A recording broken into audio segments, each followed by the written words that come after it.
Bonjour à tous et bienvenue sur ce webinaire qui nous tient beaucoup à cœur chez Deltamu, puisqu'on va parler d'intelligence artificielle au service de la métrologie industrielle. Et pour ce webinaire aujourd'hui, on est ravis d'accueillir donc Jean-Michel, qu'on ne présente plus, le fondateur de Deltamu, un expert passionné et passionnant sur tous les sujets de la métrologie et puis aujourd'hui de l'intelligence artificielle. Et Michael Caspi. Bonjour Michael, bienvenue Bonjour à Marie, toi. bonjour Michel, Merci bonjour à tous. d'avoir accepté notre invitation. Michael, pour le présenter rapidement, donc c'est vraiment un spécialiste de l'IA générative. Il va vous en parler plus longuement tout à l'heure. Et c'est avec lui que nous avons travaillé sur ce qui nous réunit aujourd'hui et qui a été l'occasion de ce webinaire, c'est le lancement sur notre site web, sur le site de Deltamu, du premier assistant ou première assistante virtuelle intelligence artificielle, Elodie, notre petite mascotte que vous connaissez, Smart Métrologie, et qui est donc une vraie assistante IA à laquelle vous pouvez poser toutes vos questions en métrologie. Et elle a été générée à partir de la base de connaissances de Deltamu. Donc, on vous invite vivement à aller la tester. Et l'objectif de notre webinaire aujourd'hui, c'était de faire le pont, effectivement, à partir d'Elodie, entre l'intelligence artificielle telle qu'on la connaît aujourd'hui en tant qu'individu et le lien avec la métrologie industrielle. Tu peux aller sur le slide d'après, Michael, s'il te plaît. Oui.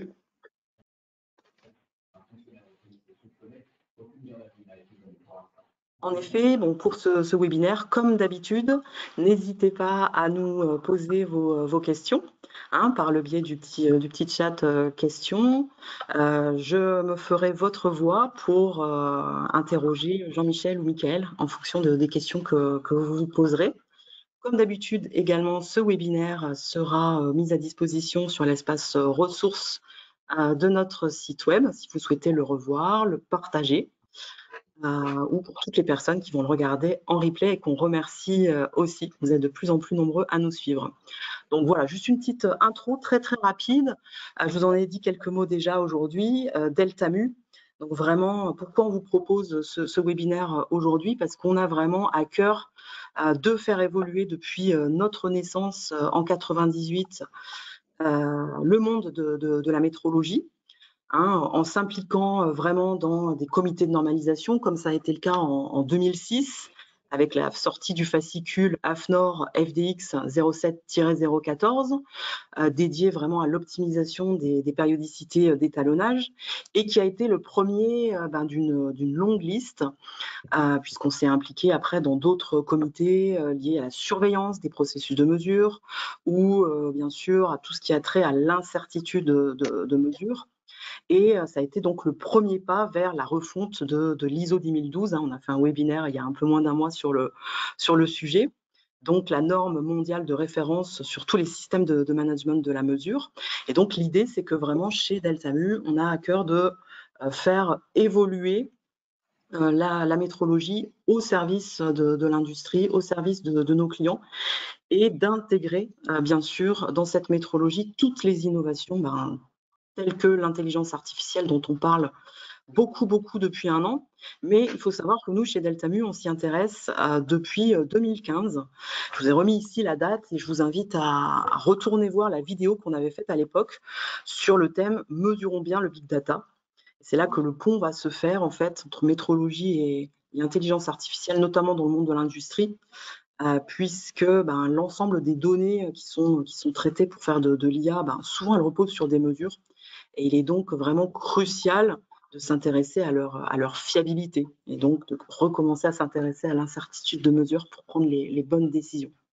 Ce qui nous amène donc aujourd'hui aussi à le matérialiser par Elodie, dont je vous ai parlé tout à l'heure, disponible sur notre site web. Allez lui poser des questions.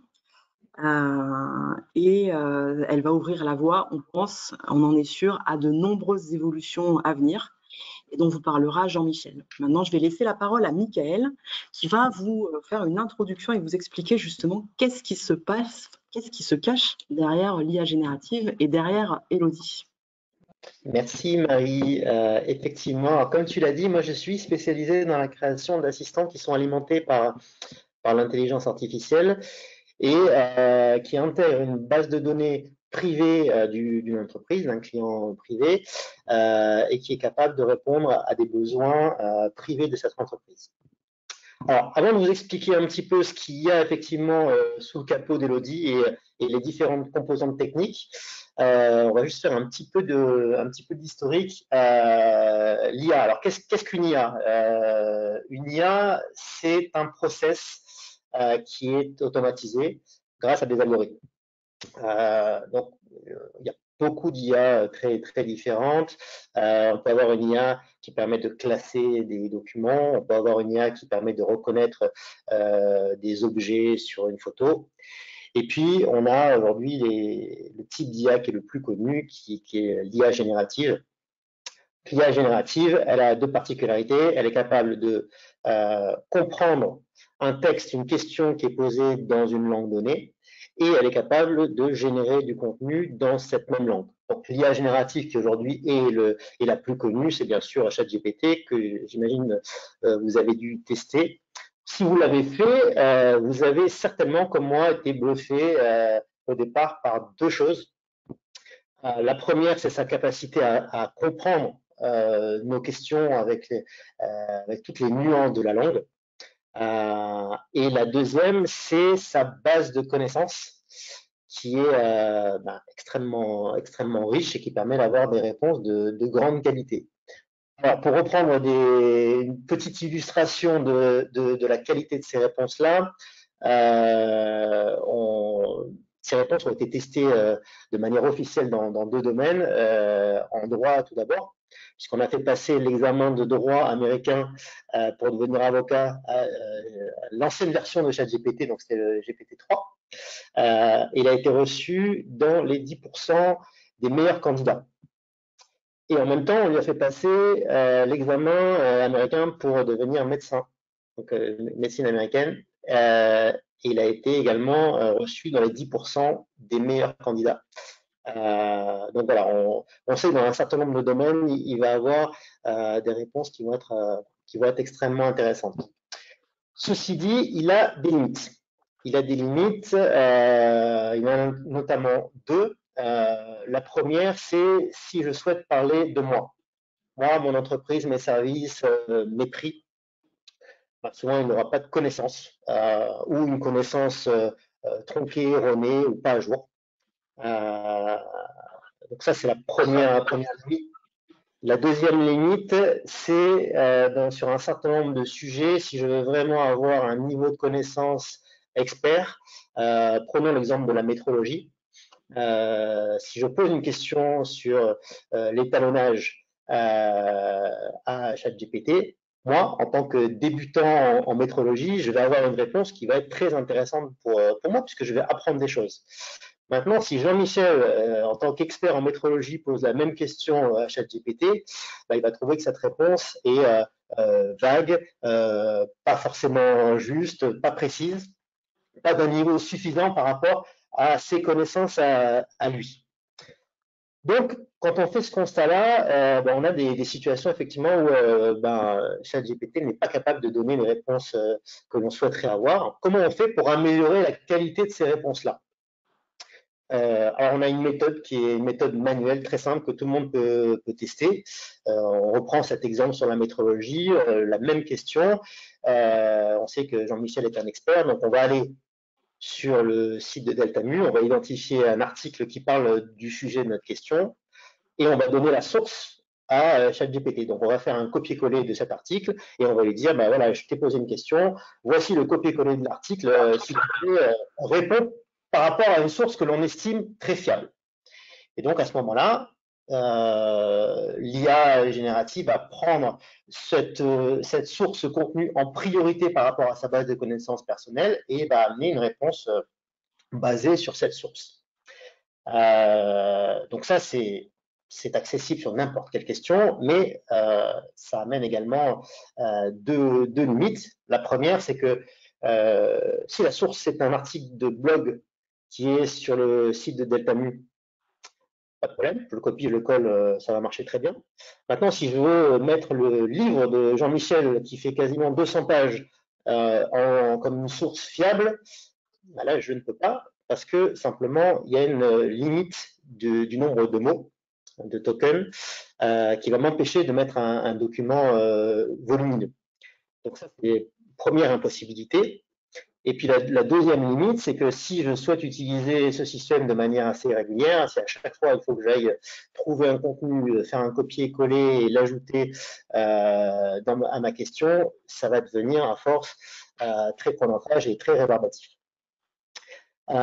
Donc, à ce moment-là, si on veut utiliser ce contenu-là et améliorer les réponses, il va falloir qu'on automatise le process. Et c'est à ce moment-là que moi, j'interviens avec un objectif qui est assez précis, qui va être de créer une base de données pour le client dans laquelle on va intégrer tout le contenu fiable que l'on souhaite partager avec les utilisateurs. Et pour avoir des réponses les plus justes, les plus fiables possibles. Alors, je vais essayer maintenant, c'est ça qu'on appelle un assistant alimenté par l'intelligence artificielle, et je vais vous montrer comment ça fonctionne. Alors, paf, j'essaie de cacher ça. Paf. Une petite seconde, voilà. Alors, dans cette étape, donc là, on a les différentes étapes on va dire, d'architecture d'un assistant IA. Il y a deux parties principales. Alors, la première partie, c'est la partie d'intégration du contenu. Donc là, on prend l'exemple d'un document Word, ça peut être n'importe quoi, ça peut être un site web, ça peut être un PDF, voilà, c'est du texte. Ce texte-là, on va l'insérer dans un système qui va extraire le texte. Et ce texte-là, il va être divisé de manière automatique en petits bouts de texte. Premier intérêt de ce système-là, c'est qu'en ayant des petits bouts de texte, on n'a plus de problème de limite de tokens dans ChatGPT, puisqu'on va utiliser des petits bouts qui sont complètement compatibles avec les limites. Donc on a une multitude de petits bouts. Ces petits bouts vont ensuite être indexés, encodés, et je vous expliquerai un petit peu plus tout à l'heure. Ils seront stockés dans une base de données qui est une base de données un peu particulière qu'on appelle une base vectorielle. Et ça aussi, je vais vous expliquer comment fonctionne une base vectorielle tout à l'heure. Alors, on reprend le schéma général. Donc maintenant, on a notre contenu ou l'intégralité des documents que l'on souhaite partager qui sont intégrés dans la base vectorielle. Et on a un utilisateur qui pose une question. Donc, l'utilisateur pose sa question.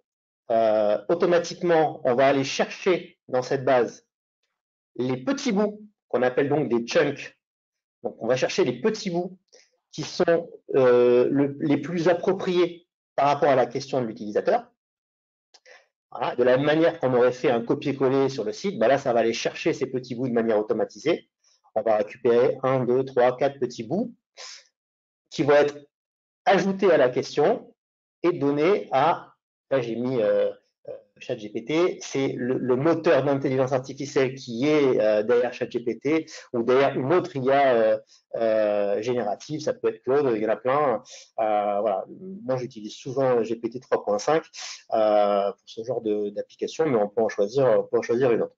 Donc, je pose la question, je choisis, je récupère les bouts qui sont les plus intéressants, ça va directement dans l'intelligence artificielle qui, elle, me donne une réponse par rapport uniquement aux sources que je lui ai données.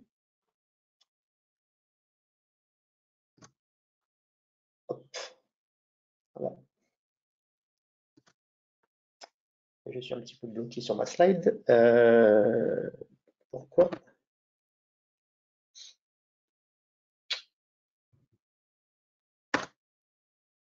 Ok. Alors, pour vous expliquer un petit peu plus dans le détail comment fonctionne justement la partie indexation. Donc, on a un texte au départ qui va être divisé en petits bouts. Mettons que chaque petit bout est une phrase.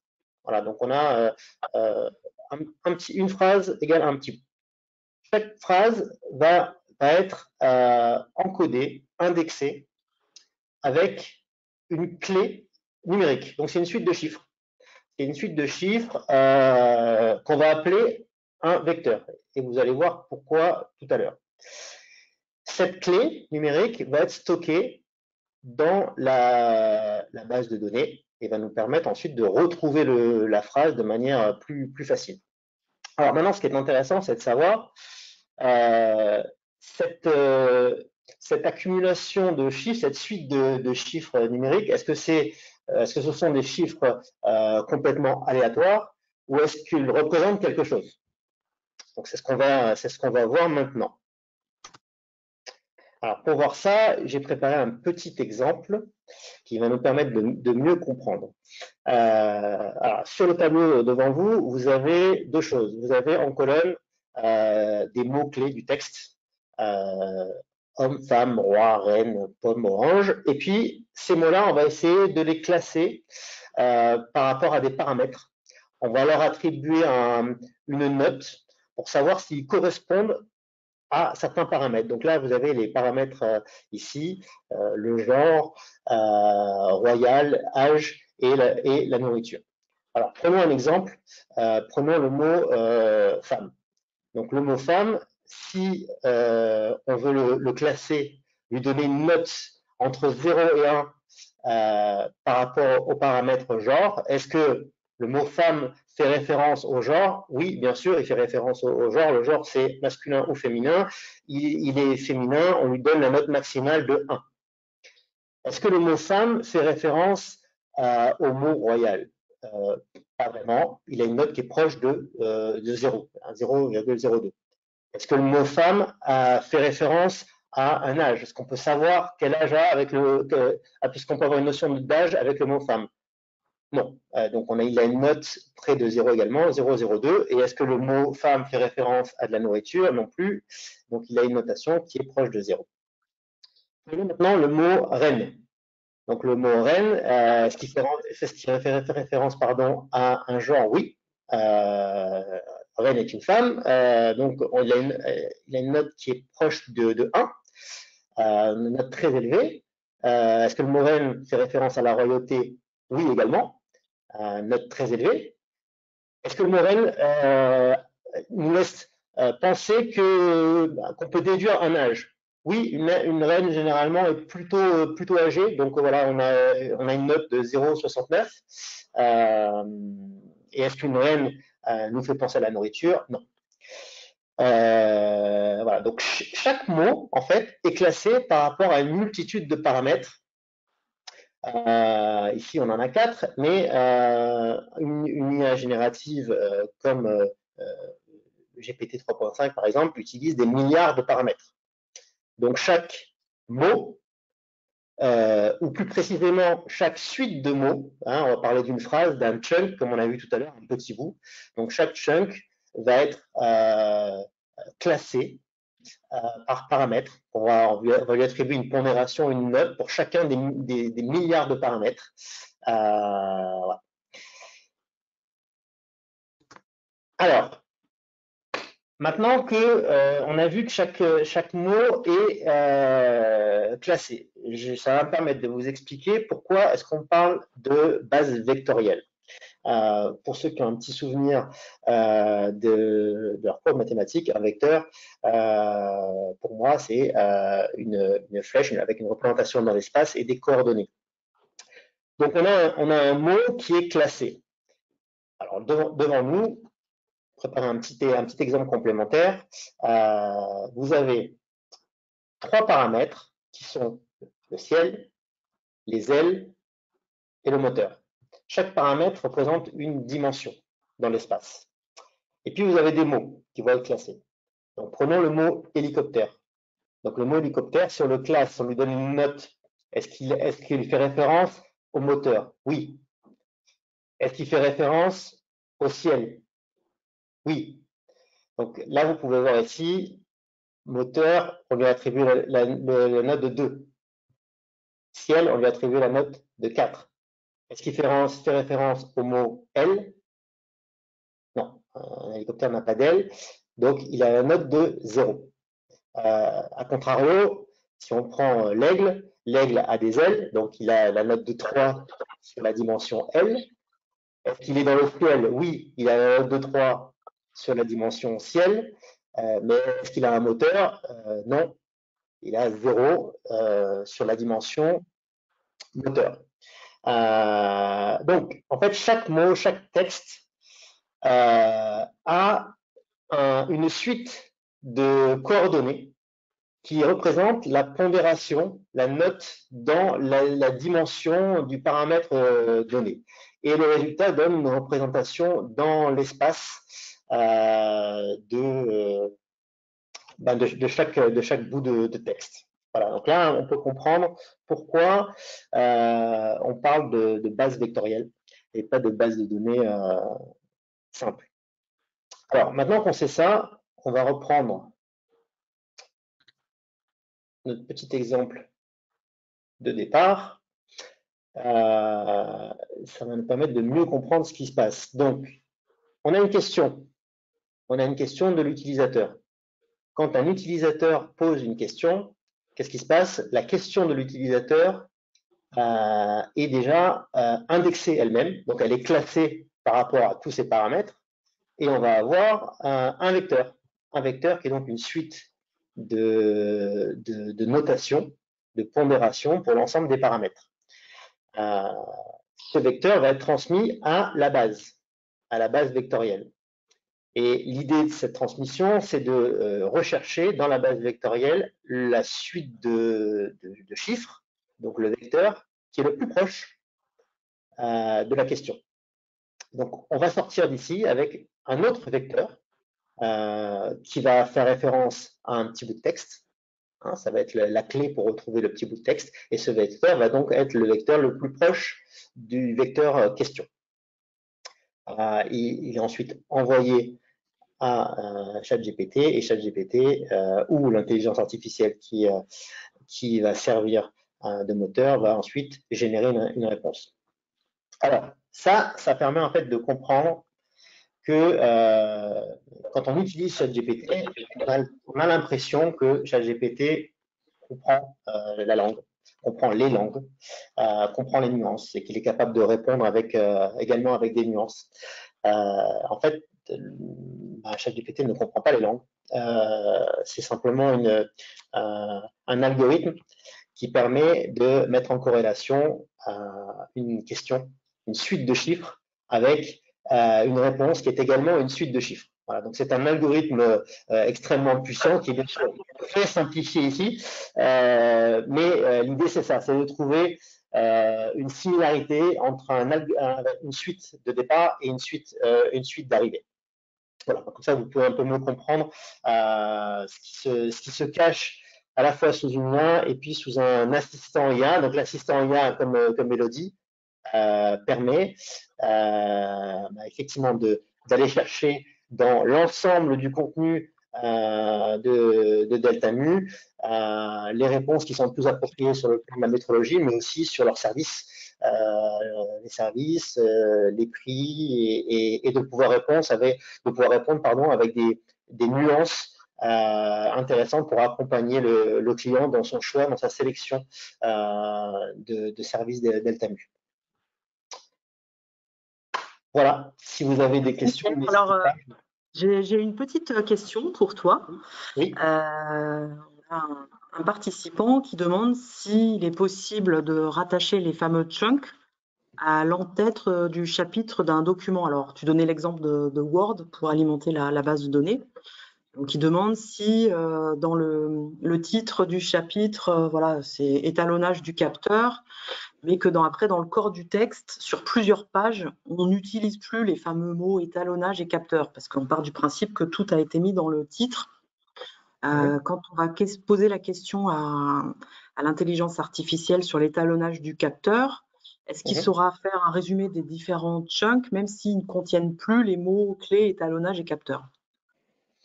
Alors, en fait, on peut lui donner effectivement on peut aller chercher une référence d'un document par rapport au titre. Donc, on peut stocker le titre de départ et ensuite faire référence à ce document et uniquement à ce document-là.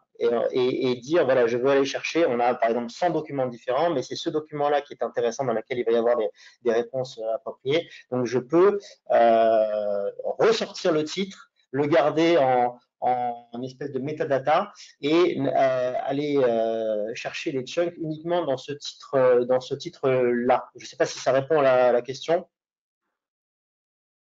Je pense que oui, ça peut répondre à. Tu peux orienter en fait les réponses de l'intelligence artificielle à partir de mots-clés pour cibler les réponses en disant il faut que tu ailles prioritairement, c'est ce qu'on avait fait un peu ensemble, Oui, chercher dans ce document-là les réponses quand il y a ces mots-clés qui apparaissent. oui, tout à fait, tout à fait. Après, on va prendre un exemple, l'exemple par exemple, du livre de Jean-Michel. Le livre de Jean-Michel, qui fait presque 200 pages. Ben, si on pose une question très précise sur une petite partie de la métrologie qui est page 92 et page 98, il va aller chercher uniquement les petits bouts qui correspondent à la question. Et à la limite, peu importe le titre du livre, lui, ce qui va l'intéresser, c'est les éléments dans le contenu qui se rapprochent à la question de départ et qui permettent de répondre à cette question-là. Tout à fait. Donc en fait, on peut faire un petit peu les deux. On peut, enfin, moi, ce que j'ai compris quand on a travaillé ensemble, on peut prioriser en disant quand il y a des questions sur cette thématique-là, va Oui, prioritairement chercher les réponses dans ce document-là. Donc, pour oui, répondre à la question du participant, effectivement, si c'est oui, sur l'étalonnage capteur et qu'on a un document qui s'appelle étalonnage capteur, on va lui dire va chercher les infos d'abord dans ce doc-là avant d'aller chercher ailleurs. oui. Mais on peut aussi, voilà, c'est du paramétrage et c'est un peu de travail Oui, pour, exactement. En fait, c'est ça. C'est que après, ben, il y a un vrai travail derrière par rapport aux objectifs que l'on souhaite atteindre, hein. Les assistants, trois assistants IA différents ne fonctionnent pas de la même manière. Chacun a ses particularités, ses objectifs, et l'architecture qui va être mise en place ou le paramétrage va être différente par rapport aux objectifs. Donc ça, c'est vraiment quelque chose qu'on doit identifier en amont et trouver ensuite la manière de répondre aux objectifs le mieux possible.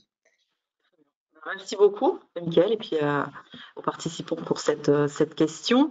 On va passer, avant de passer à la présentation de Jean-Michel, on avait envie de vous proposer un petit sondage que je vais lancer tout de suite.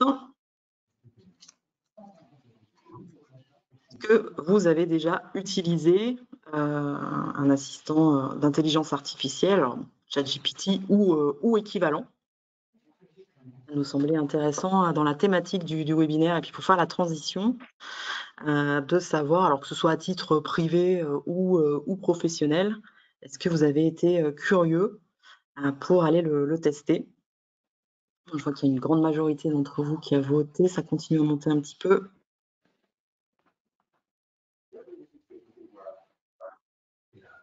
Allez, une dernière seconde pour ceux qui souhaitent encore voter et participer, et je vais arrêter. C'est assez drôle. On est à 72, 72% voilà, de oui et donc 28% de non. Merci pour votre honnêteté et merci d'avoir participé au sondage. Donc voilà, maintenant c'est moi qui vais prendre la parole. Merci pour cette première partie. Est-ce qu'on voit bien mon partage d'écran? On le voit très bien, oui. Merci Mickaël et Marie pour cette première partie qui vise à expliquer finalement un outil que maintenant les gens connaissent puisque 72% des participants au webinaire ont utilisent ou ont au minimum testé ChatGPT et à titre personnel, la première fois que j'avais testé ce truc-là, j'ai complètement été bluffé par sa capacité, alors que Mickaël a un peu démystifié les choses en nous parlant essentiellement de statistiques et de vecteurs dans un espace multidimensionnel. L'utilisateur, lui, quand il regarde le résultat, il est forcément bluffé parce que c'est bluffant, tout simplement. Et pourquoi c'est bluffant? Parce que ça se nourrit d'une foultitude d'informations qui sont disponibles dans le cloud, sur Internet. Et donc, c'est cette capacité à pouvoir analyser toutes ces données disponibles qui permet d'assembler finalement. Alors, Michael a hésité à utiliser le mot, hein, le chunk. Le chunk, c'est un ensemble de caractères en fait qui a une taille donnée. Donc, c'est ni un mot, ni une phrase, ni un paragraphe.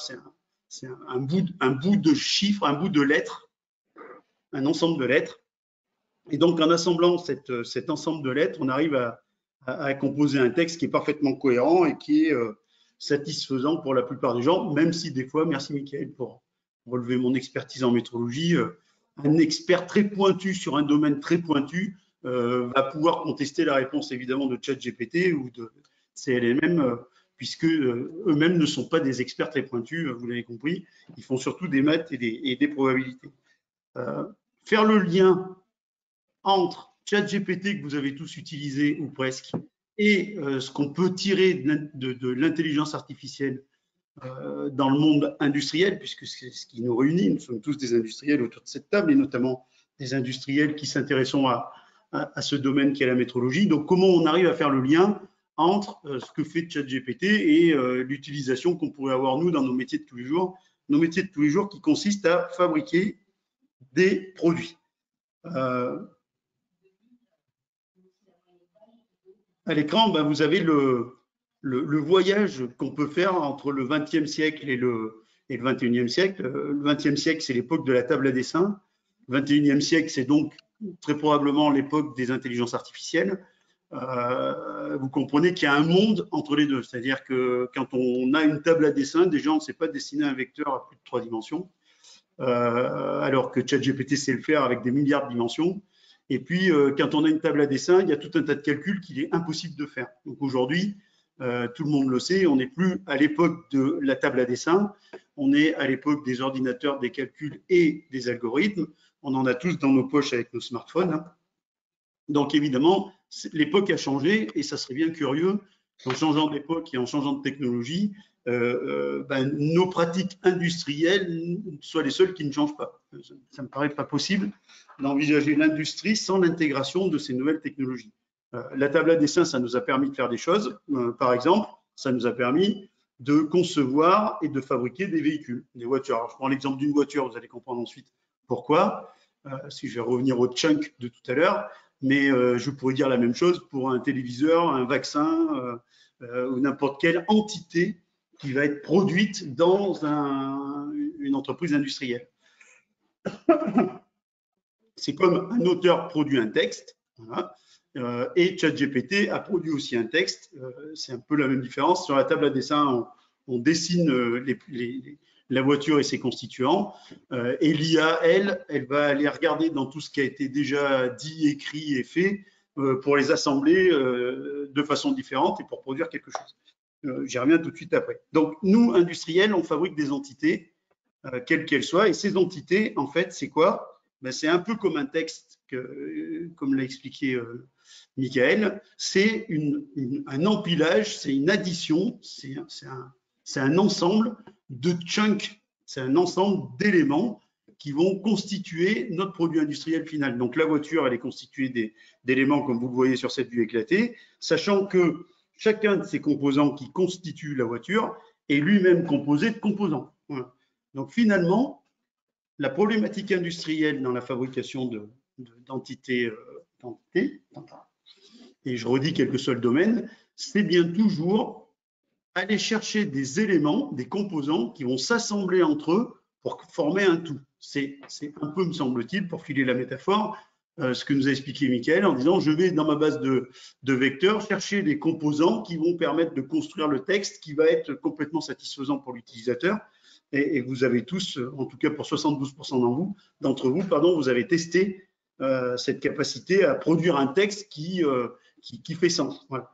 Donc, finalement, la fabrication industrielle, la conception et la fabrication, relève un peu d'une même mécanique, assembler des éléments, des constituants qui vont former un tout. Voilà.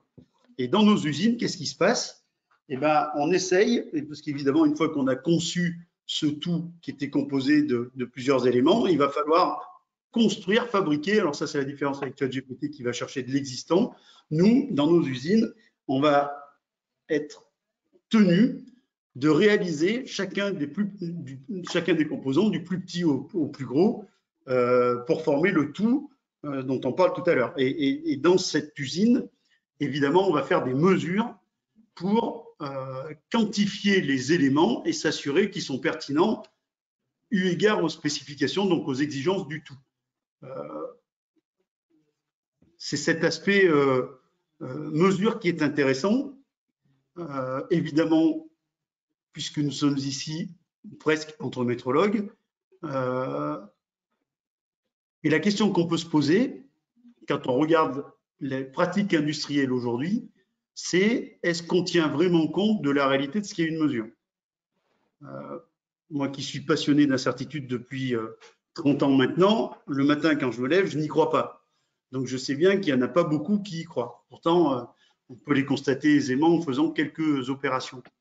Dans la réalité des usines, aujourd'hui, je ne crois pas qu'on puisse dire qu'on exploite convenablement la partie incertitude de mesure. Alors, on a des mesures à disposition. On va évidemment les exploiter, par exemple quand on fait du contrôle statistique de production, de la MSP ou du SPC, comme vous voulez, mais on ne va pas forcément, moi je vois des exemples à peu près tous les jours, s'intéresser à la qualité des datas dont on dispose pour prendre des décisions concernant la conformité aux spécifications de nos éléments qui vont aller constituer le tout qui était le véhicule, puisque j'ai choisi cet exemple-là, il est parlant pour tout le monde, à titre de support pour mes explications. Nous, métrologues, on sait bien pourtant qu'il y a une incertitude de mesure. En gros, que la mesure que j'obtiens sur les composants, ce n'est pas la réalité du composant. Or, c'est bien, j'y reviens, j'ai été un peu vite, pardon. Or, c'est bien la valeur vraie d'un composant qui va assurer la fonction. Quand j'ai un bouchon et un stylo, ce n'est pas le diamètre mesuré du bouchon qui fait que le bouchon fonctionne ou ne fonctionne pas.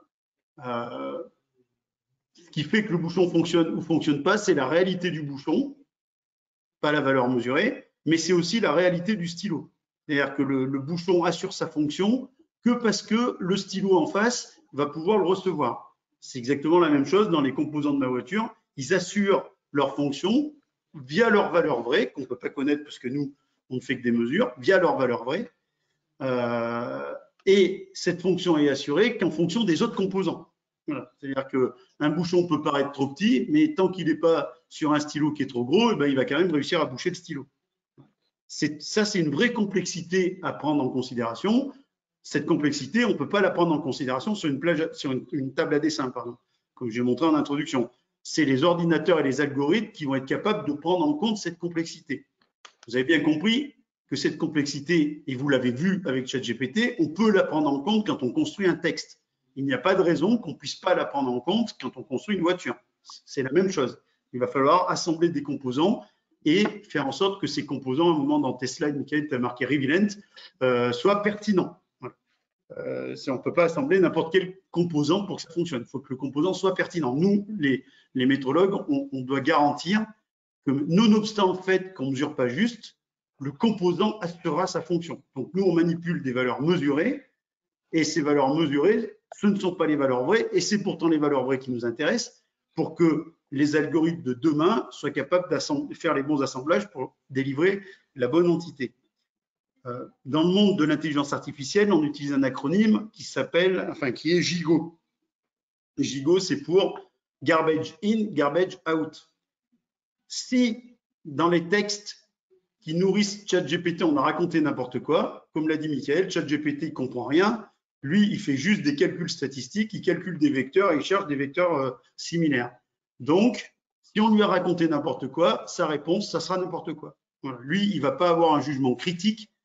L'algorithme ne peut pas avoir de jugement critique sur la pertinence de ce qu'il délivre comme information. Voilà. Lui, il se nourrit d'informations existantes et il en sort quelque chose. Et bien nous, c'est pareil. Si demain, on veut aller vers l'optimisation des procédés de production et de la conception, il faudra qu'on puisse donner aux algorithmes qui sont capables de faire des choses fabuleuses, des données qui soient fiables. Garbage in, garbage out. Si je lui donne des données qui sont trop éloignées de la réalité, évidemment, il me construira un texte qui n'aura ni queue ni tête, tout simplement parce que les données d'entrée ne sont pas satisfaisantes. C'est essentiel de comprendre ça, puisque ça va, me semble-t-il, on verra ça dans l'avenir, ça va beaucoup moins vite que ce que je pourrais espérer, mais ça va modifier profondément le rôle du métrologue. Le rôle du métrologue aujourd'hui, ce n'est pas forcément et systématiquement tenir compte des incertitudes de mesure pour prendre des décisions dans le monde industriel. Alors certes, dans les labos, on en tient compte, dans certains domaines particuliers, on fait des choses, mais qui sont parfois d'ailleurs très critiquables. Néanmoins, ça ne fait pas partie du quotidien des industriels de prendre en considération cette qualité des mesures pour leur production classique, enfin, pour ce qui se passe tout le temps. Pas beaucoup d'opérateurs dans les usines qui sont sensibilisés à cette question-là et qui savent utiliser cette information de façon pertinente pour produire des données de qualité. Et c'est ce qu'on va voir maintenant. Donc, dans le monde théorique, si on pouvait obtenir des valeurs vraies, voilà, par la mesure, ces valeurs vraies aujourd'hui, qui sont captées au fur et à mesure des procédés de production, donc tout au long de la production, ces valeurs vraies, on est capable, comme on le fait avec ChatGPT, d'aller les centraliser dans un cloud. Alors, soit c'est le cloud de Monsieur Tout-le-Monde, c'est le ChatGPT classique, soit c'est le cloud dont nous parlait Michael, qui est celui interne à l'entreprise ou au groupe d'entreprises qui collaborent pour fabriquer une entité. Et ben, on va pouvoir faire remonter ces informations. Donc, on peut considérer que c'est des chunks. On va pouvoir les faire remonter, ces données mesurées, dans un cloud. Et ce cloud va être partagé par l'ensemble, je viens de le dire, des entreprises qui contribuent à la réalisation d'un produit. Alors, je sais que c'est complexe d'un point de vue philosophique, on n'a pas forcément envie de partager toutes nos données, j'en conviens.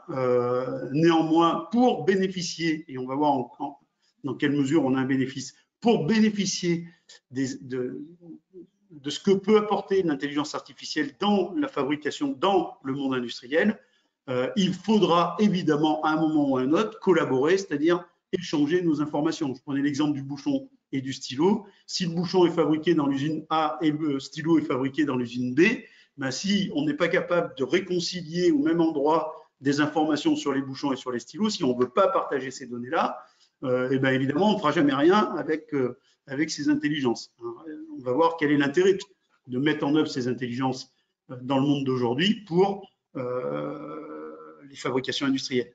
Donc, sur le principe, en tout cas, on peut partager toutes ces informations comme on partage sur le web l'ensemble des informations possibles. Et on l'a vu dans l'exemple de ChatGPT, une fois qu'on dispose d'informations, on va être capable de les assembler entre elles pour comprendre des choses et améliorer, optimiser la fabrication de nos entités, comme ChatGPT comprend votre question pour produire une réponse qui fait sens et qui est satisfaisante pour l'utilisateur.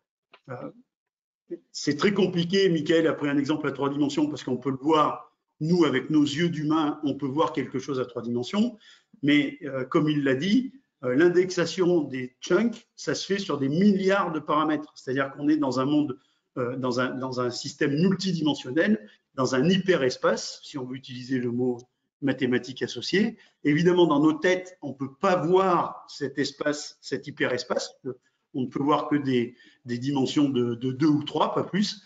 Au-dessus, ça nous dépasse. La réalité, c'est que là, on manipule des chiffres et avec des chiffres, on peut faire les espaces qu'on veut. Et on comprend bien que les espaces sont forcément très grands, même pour nous dans les fabrications industrielles. Pourquoi? Parce qu'il y a plein de facteurs qui contribuent à la réalisation d'une entité. C'est-à-dire que mon bouchon, il est comme il est. Il y a des raisons pour ça. Il y a eu des températures, il y a eu des caractéristiques matériaux, il y a eu des pressions, il y a eu tout un tas de phénomènes, il y a eu du dimensionnel, il y a tout un tas de phénomènes qui ont produit le bouchon. Donc le bouchon, ce n'est pas juste une entité, c'est la concaténation, c'est la concrétisation de tout un tas de choses qui se sont mises dans le bouchon. Donc ces choses sont des paramètres, des vecteurs dont il va falloir tenir compte. Alors évidemment, c'est complexe. C'est pas parce que c'est complexe que c'est pas possible. Je vous renvoie une fois encore à ChatGPT. C'est complexe, mais ça marche. Donc il faut se donner les moyens que ça fonctionne. Et je redis, pour que ça fonctionne, il n'y a aucune raison que ça ne fonctionne pas. Il faut que les données qu'on injecte dans le système soient des données fiable, c'est-à-dire le plus proche possible de la valeur vraie. Voilà. Donc c'est compliqué en effet, mais c'est les machines qui gèrent cette complexité. Ce qu'il faut, c'est que nous, on puisse dédramatiser cette partie complexe. ChatGPT, on ne sait pas comment ça marche et c'est bluffant. Donc il y a des gens qui ont fait ces algorithmes-là. La seule chose que demandent ces gens, c'est qu'on alimente les algorithmes avec des données qui soient pertinentes par rapport à la réalité, sans quoi les algorithmes raconteront n'importe quoi. Alors, quelles conséquences ça a pour nous? La capacité déjà de fabriquer avec des techniques modernes, même des produits anciens qui relevaient d'une approche de la table à dessin, c'est de mieux comprendre comment les choses fonctionnent. Et si on comprend mieux comment les choses fonctionnent et qu'on comprend mieux comment on peut piloter nos procédés industriels pour atteindre les objectifs, alors on va évidemment garantir la satisfaction du client. Et le but du jeu, c'est, quand on comprend bien, c'est de fabriquer zéro défaut et bon du premier coup. Voilà. Donc ça vise à satisfaire le client final, parce qu'en maîtrisant mieux nos procédés, tous les industriels subissent des aléas qui font que parfois les productions, ça ne fait pas exactement ce qu'on veut. Cette capacité de pouvoir traiter toutes ces informations multidimensionnelles vont probablement nous permettre de comprendre pourquoi des fois ça ne marche pas. Et quand ça ne marche pas, peut-être qu'on va pouvoir aussi prévenir le fait que ça ne marche pas. Chez Delta Mu, on travaille sur un algorithme qui s'appelle Rivilent, on vous en parlera dans les prochains mois, qui a exactement l'objectif de déterminer comment ça se fait que des fois, ça ne fonctionne pas. Voilà. Et ce des fois, c'est toujours des caractères multidimensionnels complexes. C'est-à-dire qu'il se passe tel phénomène en même temps, et c'est ça qui vient faire sortir le procédé de son bon fonctionnement. C'est pas facile à voir quand on a des chiffres dans un tableur. J'ai un exemple récent dans un gros laboratoire pharmaceutique qui nous a sollicité pour gérer ce qui se passait dans ces salles blanches qui sont régulées par des HVAC, pour les gens qui connaissent. Donc, on régule en température et en pression tout un tas de choses. Quand vous avez un tableau Excel qui a 33 colonnes, 45 000 lignes, c'est pas facile d'aller voir les séquences qui font que des fois, ça ne marchait pas. Et on a pu lui montrer que par une approche d'intelligence artificielle, on a détecté des séquences temporelles sur lesquelles des portes de SAS étaient ouvertes, par exemple. Voilà. Ce qui est impossible à voir à l'œil nu dans l'immensité des datas dont on disposait, mais grâce à ces capacités nouvelles algorithmiques, on peut voir des choses qui nous échappaient jusqu'à maintenant. Et les choses qui nous échappaient jusqu'à maintenant, c'est souvent ce qu'on appelle un rebut, un dysfonctionnement, et on l'assume, on en paye les conséquences sans toujours comprendre pourquoi il y a eu ce dysfonctionnement. Comprenez bien que si demain on arrive à déterminer les raisons qui expliquent ce dysfonctionnement, on sera beaucoup plus performant, on aura moins de rebuts, donc on sera plus compétitif. La satisfaction finale du client, ce n'est pas la seule chose qui nous intéresse. C'est aussi de pouvoir obtenir cette satisfaction au juste coût. Et vous avez noté le pluriel du au juste coût, il n'est pas tout à fait au hasard. Bon, je n'ai pas dit au coût minimum, parce que ça, je ne suis pas sûr que ce soit l'avenir de l'humanité que d'essayer de travailler, de fabriquer toujours des trucs le moins cher possible. Ça conduit forcément à des situations délicates. Par contre, le juste coût, et au pluriel, c'est j'ai besoin de cette entité, elle a un coût dans notre système mondialisé et je suis prêt à en assumer le coût, mais elle a un coût de revient, donc ça c'est des euros, mais elle a aussi un coût environnemental. Environnemental au sens où j'ai besoin de ressources pour fabriquer cette entité, matière première, énergie, et en utilisant ces ressources, et notamment l'énergie, je vais participer à la dégradation de notre écosystème. Tout le monde est maintenant bien sensible à cette question du réchauffement climatique et de l'impact des activités humaines, même s'il y a encore des gens qui discutent de cette réalité. Je pense plutôt qu'on y est pour quelque chose à titre personnel, mais je n'ai aucune certitude. Enfin, même si je devais parier, je parierais quand même qu'on y est pour quelque chose. Le fait est que, de toute façon, consommer de l'énergie en trop pour faire un truc, c'est-à-dire soit un rebut, soit satisfaire une surexigence, j'y viens tout de suite après, c'est de toute façon de l'énergie consommée en trop et donc de la pollution qui n'est pas nécessaire. Donc ce au juste coût, c'est pour souligner le fait que tous nos produits industriels ont plusieurs impacts. L'impact financier, mais l'impact également environnemental, l'impact sur les matières premières. Il faut bien comprendre que fabriquer une voiture au XXe siècle, au milieu du XXe siècle, avec la complexité de ce que sont la multitude de composants qui viennent pour, en s'assemblant, réaliser une voiture. Quand on n'a qu'une table à dessin, on a une seule solution pour avoir réussi ce pari, c'est d'avoir surexigé. Voilà. On n'a pas d'autre solution que de prendre ceinture bretelle pour être sûr. C'est trop complexe, cette complexité de composants va trop loin pour qu'on puisse, sur une table à dessin, gérer tout ce qui risque de se passer entre les composants. Voilà. On a compris maintenant qu'avec l'IA, on pouvait améliorer notre compréhension du comportement de tous ces composants. Et en améliorant cette compréhension, on va donc pouvoir élargir les spécifications, en tout cas rentrer dans un autre monde de spécifications. Et cet autre monde-là ne peut être qu'un monde dans lequel on augmente les tolérances. On augmente les spécifications, on donne un peu de liberté, un peu plus de liberté à chacun des composants parce qu'on va être capable de voir comment ils vont se mélanger les uns les autres dans le grand tout qui est l'entité qu'on va produire. Donc, l'utilisation de ces outils-là, c'est la garantie d'améliorer notre performance industrielle et de diminuer nos impacts délétères sur l'environnement, puisqu'on va tendre vers le juste nécessaire. Grâce à l'IA, me semble-t-il, on va pouvoir prétendre atteindre la juste quantification de notre besoin, de manière à en laisser un petit peu pour les générations futures et pas trop leur polluer l'atmosphère. Donc pour la métrologie, dans ce nouveau contexte, ben, il y a aussi un nouveau challenge. On ne peut pas faire de la métrologie dans le domaine de l'IA comme on a fait de la métrologie depuis la table à dessin. Je rappelle quand même que la métrologie telle qu'on la pratique encore aujourd'hui dans le monde industriel, c'est surtout ce qu'on fait depuis l'ISO 9000, c'est-à-dire les années 90, c'est-à-dire étalonner des instruments de mesure, coller des étiquettes sur des instruments de mesure et réétalonner des instruments de mesure. Voilà.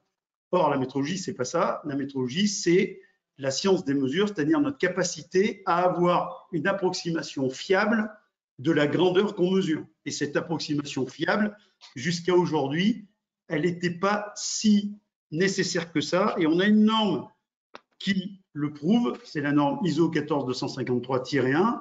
C'est celle qui dit, enfin c'est une de celles qui disent comment exploiter l'incertitude de mesure dans le domaine industriel quand il s'agit de respecter la spécification. Je redis, la spécification normalement, c'est la spécification fonctionnelle. C'est les limites d'acceptation du bouchon pour qu'il assure sa fonction avec le stylo. Si je prends l'exemple simple du bouchon de stylo.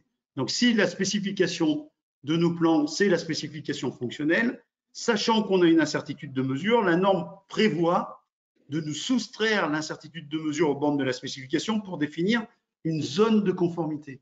Cette zone de conformité, c'est la zone dans laquelle je peux mesurer pour garantir la spécification, puisque, et sans tenir compte de l'incertitude, parce que j'en ai tenu compte en diminuant la spécification de la plage d'incertitude qui va se produire quand je vais réaliser cette mesure. Ben, si vous regardez dans les pratiques industrielles, cette zone de conformité, c'est exactement ce qu'on a sur nos plans. C'est-à-dire que les spécifications d'aujourd'hui, les plans, les plans qui servent à déclarer la conformité des pièces ou des entités, en réalité, on les utilise exactement comme la zone de conformité de la norme ISO 14253-1. Si je trouve ma mesure dans le plan, je dis que c'est bon. Si je suis à côté du plan, ben finalement, la norme, elle nous dit quoi? Qu'à côté du plan, c'est la zone de doute. C'est-à-dire, je suis à côté du plan, mais je me pose des questions. Est-ce que c'est bon quand même? Donc, du coup, c'est les fameuses dérogations. Et vous savez aussi bien que moi que des dérogations sont légion dans le monde industriel. Ça prouve qu'on peut être à côté du plan et que ça fonctionne quand même.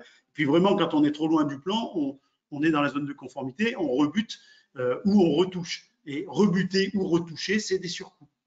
Donc, ce schéma-là nous montre bien qu'il y a une différence entre la réalité fonctionnelle et ce qu'on nous exige. Et cette différence est d'autant plus grande que l'incertitude va être grande. Alors, les calculs ne sont pas faits comme ça, ils sont faits empiriquement. On a utiliser la table à dessin pour définir des spécifications. Tout concepteur qui se respecte prend des dispositions pour dire ok, ça marcherait, mais je prends plus petit. Puis après, au bureau des méthodes, on prend encore un peu plus petit. Et à la fin, on se retrouve avec une exigence qui est tellement resserrée que même quand on ne tient pas compte de l'incertitude de mesure, on garantit la spécification. Dans le big data, il ne faut exactement pas faire ça. L'intérêt de l'intelligence artificielle, ça va être de remettre en cause les spécifications, les vraies, celles écrites en noir ici. Quelles sont les limites de variabilité de mon composant pour qu'il ne nuise pas au produit final? C'est ça la question. Donc, ce n'est pas par opinion, je décide que tous les bouchons doivent être plus grands que tous les stylos, mais l'approche big data, c'est par les faits, je constate que quand les bouchons sont comme ça et les stylos sont comme ça, alors ça fonctionne. C'est une disruption totale de la façon de voir les choses. Mais cette disruption va nous permettre d'améliorer l'expression du besoin, d'améliorer l'expression des spécifications, donc d'élargir très probablement les tolérances, donc de diminuer les coûts et donc de diminuer les impacts environnementaux délétères sur nos écosystèmes. Pour que ça fonctionne, évidemment, il faut changer notre vision de la mesure. Tous les métrologues, alors cette règle-là, pardon, oui, j'ai rajouté, c'est exactement la même chose pour ceux qui font valeur mesurée plus grand U en valeur absolue doit être inférieur ou égal à EMT. Voilà, c'est exactement la même chose, sauf qu'en mathématiquement, c'est plus facile de faire valeur mesurée plus U et on vérifie qu'on est inférieur à la spécification. Vous savez tous ici que quand on produit une mesure, on met en œuvre tout un tas de facteurs, que ces facteurs sont imparfaits, qu'on a donc une incertitude de mesure. Alors, je la matérialise comme une loi normale, elle n'est pas forcément normale, ce n'est pas le sujet. On a de toute façon une variabilité à cause des facteurs qui sont imparfaits, et donc notre valeur mesurée, quoi qu'il en soit, ce n'est pas la valeur vraie, c'est une estimation de cette valeur vraie, et l'incertitude de mesure, c'est la plage de doute qui va accompagner ma mesure.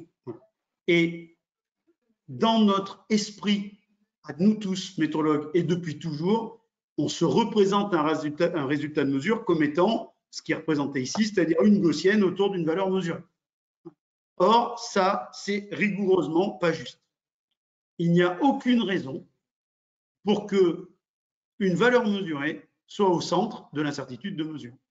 Ce qui est au centre de l'incertitude de mesure, c'est la valeur vraie. La valeur vraie qu'on cherche, plus le biais éventuel de notre incertitude de mesure, c'est elle qui est au centre des incertitudes de mesure. Et en fait, l'incertitude de mesure nous représente autour de cette valeur vraie l'ensemble des valeurs mesurées possibles, sachant l'incertitude de mesure et sachant cette valeur vraie. C'est une véritable disruption. Ce n'est pas le soleil qui tourne autour de la Terre, donc ce n'est pas l'incertitude qui tourne autour de la valeur mesurée, c'est la Terre qui tourne autour du soleil, donc l'incertitude tourne autour de la valeur vraie. C'est une révolution culturelle, parce que cette valeur vraie, on ne la connaît pas. Et donc, comme on ne la connaît pas, c'est vrai que par simplification, on a décidé de mettre la valeur mesurée au centre. La réalité, c'est que c'est une simplification qui nous amène dans l'erreur. On ne doit pas voir notre mesure et notre incertitude de mesure comme on le voit traditionnellement. Il faut que tous les métrologues aient en tête que la réalité, c'est ce que vous avez sous les yeux tout de suite. Alors évidemment, je ne vais pas vous faire un cours sur comment on fait pour améliorer les choses en matière de résultats de mesure. Depuis plusieurs années maintenant, chez Delta Mu, on travaille sur une technique qu'on a appelée le BMR, donc Bayesian Measurement Refinement. En fait, dans cette technique, j'ai mis un lien, vous pourrez aller le regarder notamment simplement quand vous aurez la présentation tout à l'heure, parce qu'on vous l'enverra cet après-midi pour les participants. J'explique dans cet article comment on va pouvoir, grâce aux informations dont on dispose quand on fait une mesure. Les informations dont on dispose quand on fait une mesure, c'est quoi? C'est évidemment la valeur qu'on mesure. Bon, ça, tout le monde connaît ça, pas de problème. J'ai mon pied coulis, je mesure mon bouchon avec les becs croisés d'intérieur et je trouve 10,22. Voilà. Ça, c'est la valeur mesurée, j'en dispose. Mais si j'ai fait mon travail comme il faut, j'ai aussi évalué l'incertitude de mesure autour de ce 10,22. Voilà. C'est-à-dire quand je me mesure ce bouchon dans les conditions dans lesquelles je mesure, avec les instruments avec lesquels je mesure, je peux estimer l'incertitude qui peut se produire, enfin l'incertitude de mesure, c'est-à-dire l'ensemble des erreurs de mesure qui peuvent se produire. Je peux estimer ça avec le GUM ou avec d'autres méthodes, l'ensemble des erreurs qui peuvent se produire, donc au moment où je vais mesurer ce stylo. C'est une autre information, l'incertitude de mesure. Aujourd'hui, on ne sait pas trop comment l'utiliser. On l'utilise, à mon avis, plutôt mal, mais ces deux informations, on peut en disposer. Mais il y a une troisième information dont on peut disposer, c'est les valeurs vraies possibles du bouchon. Parce que quand je fabrique des bouchons depuis des années, j'ai collecté suffisamment d'informations pour avoir une idée de la réalité des bouchons que je fabrique. Alors, je ne vais pas rentrer là dans le détail, on va parler j'en parle dans l'article de déconvolution, c'est-à-dire qu'on sait que ce qu'on observe, c'est finalement, quand j'ai mesuré plein de bouchons avec mon processus de mesure, c'est finalement les observer. Ce que j'observe, ce que je mesure, c'est le mélange de la réalité. J'ai bien mesuré des bouchons que j'avais fabriqués et des erreurs de mesure qui se sont produites au moment où j'ai mesuré ces bouchons. Donc ce mélange-là, je peux le décomposer. Si je connais une incertitude de mesure, je peux extraire de ce que j'observe la réalité sous-jacente à mes observations. Et quand je connais mon incertitude de mesure, ma réalité sous-jacente, qu'on appelle en bayésien la loi a priori, et la valeur mesurée, je peux faire un post-traitement qui va raffiner la valeur mesurée en une valeur plus proche probablement de la réalité que le résultat brut de mesure. Autrement dit, au XXIe siècle, on est capable de prendre en considération, quand on produit une mesure, non pas uniquement la valeur indiquée par l'instrument de mesure, mais l'ensemble des informations disponibles. Donc, cette valeur, la valeur indique, enfin, l'incertitude de mesure et la loi a priori, pour finalement dire, OK, je mesure ça, mais sachant tout ce que je sais, la vérité est plutôt autour de ça. Et c'est cette vérité-là qui va être le chunk qui va permettre, enfin, qui devra être mis à disposition dans le cloud pour voir comment tous ces composants peuvent s'assembler pour fabriquer une voiture. Donc, on discutera et on parlera beaucoup de ce BMR dans les années qui viennent, en tout cas chez Deltamu, parce qu'on est convaincu que la métrologie ne s'arrête pas à la gestion des instruments de mesure comme on le fait trop depuis l'ISO 9000, mais que la vraie valeur ajoutée du métrologue, c'est d'être capable d'assurer ce raffinage des valeurs mesurées, c'est-à-dire maîtriser ce qu'on fabrique, maîtriser les conditions de la mesure, de manière à pouvoir indiquer avec chaque mesure quelle est la valeur la plus probable qui se cache derrière, sachant tout ce qu'on sait. Et je crois qu'on arrive maintenant aux questions et je suis pratiquement dans l'horaire.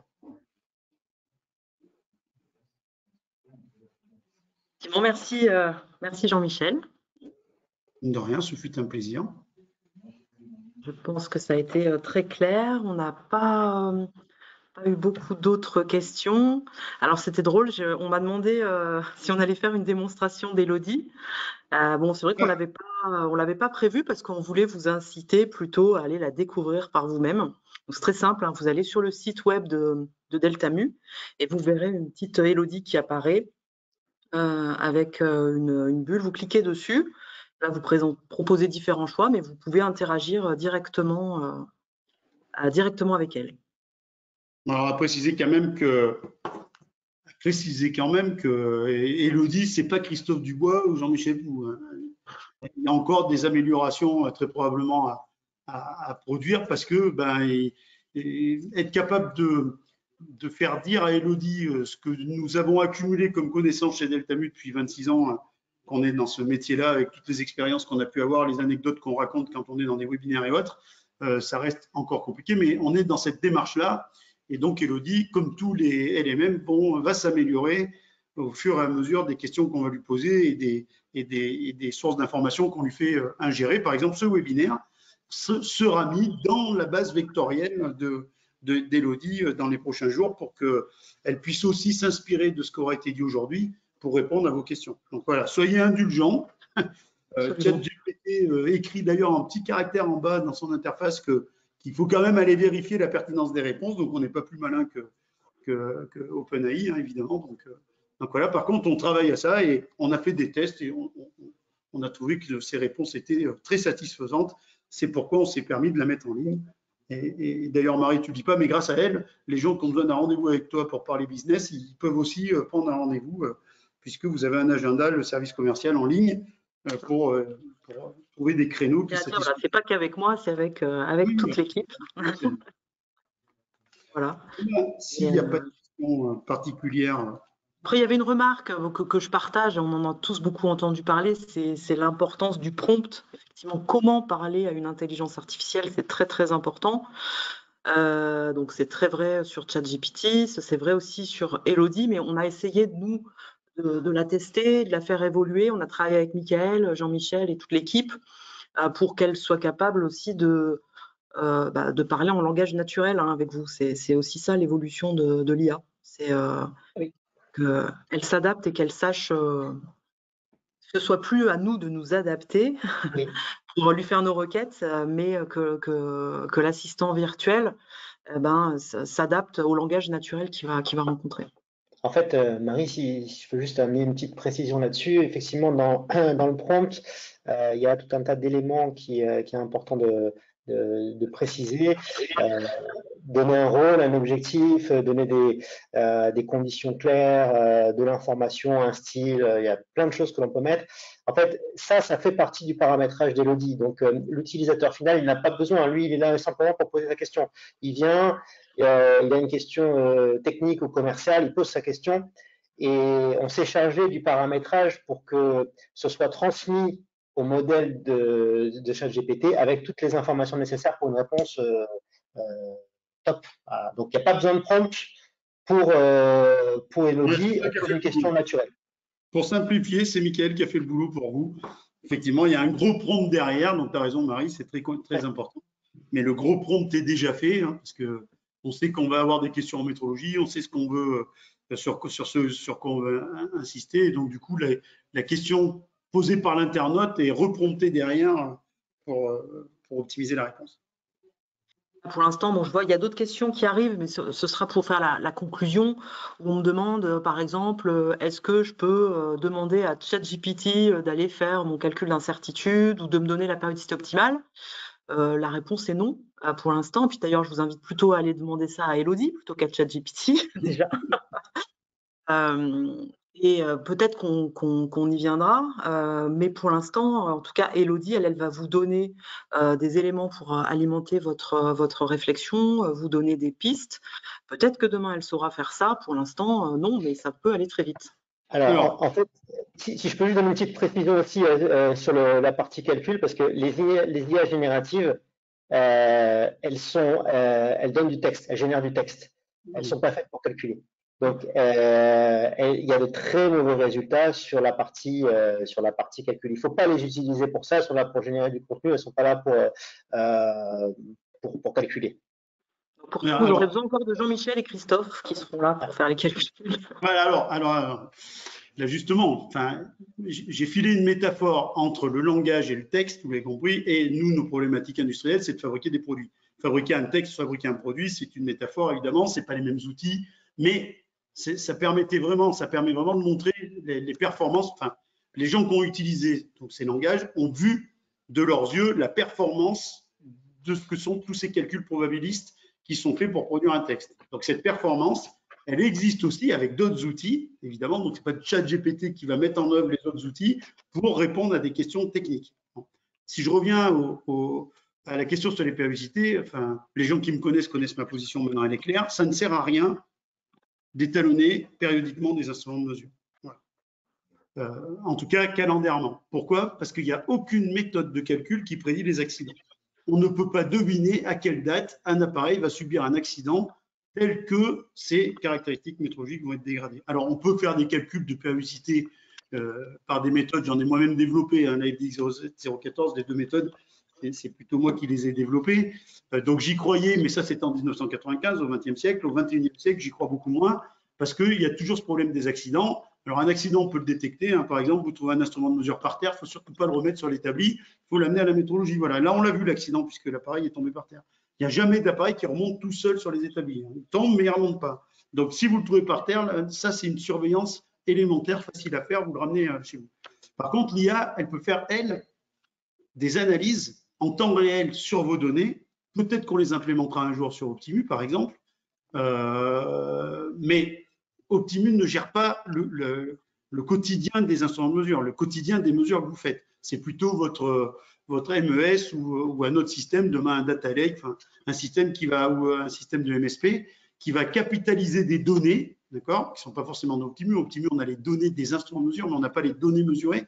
Et ben, ces systèmes-là qui capitalisent des données, on va pouvoir, via un système intelligent algorithmique, détecter des anomalies qui peuvent provenir d'une défaillance d'un capteur. Et donc, du coup, on rentre dans le domaine des surveillances dynamiques, c'est-à-dire on analyse avec un algorithme, on analyse les données temps réel de ce qui se passe dans l'usine, et dans ces analyses, on peut détecter un capteur ou un instrument de mesure qui se met à raconter n'importe quoi. Ça, par contre, on peut le faire.